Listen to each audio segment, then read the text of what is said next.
নমস্কার বন্ধুরা, আমার চ্যানেলে আপনাদের স্বাগত জানাই।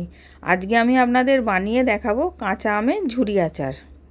প্রথমে আমি আমটাকে ধুয়ে খোলা ছাড়িয়ে রেখে দিয়েছিলাম।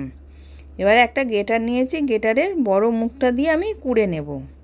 ছোটোটা দিয়ে করব না, মিহি হয়ে যাবে। বড়টা দিয়ে কুড়লে একটু বড় বড় হবে। এবার ওইটা দিয়ে কুড়ে নিয়েছি। কুড়ে এবার একটা কড়ার মধ্যে আমি আমটাকে দিয়ে দিলাম। স্বাদ মতো নুন দিলাম, এক বাটি চিনি দিয়ে দিলাম,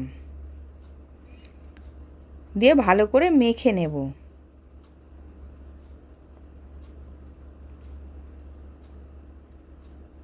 এবার মাখা হয়ে গেছে, আমি গ্যাসের মধ্যে বসিয়ে দিয়েছি। ভালো করে ফুটেও গেছে।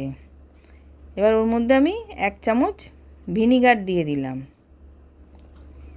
দিয়ে ওটাকেও ভালো করে মিশিয়ে নিয়েছি। এবার এদিকে একটা কড়ার মধ্যে 1 চামচ জিরে ভেজে নিচ্ছি।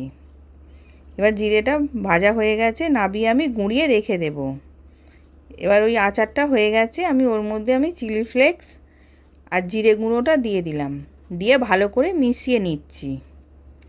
এবার এই আচারটা আপনারা 1 বছর রেখে খেতে পারবেন, নষ্ট হবে না।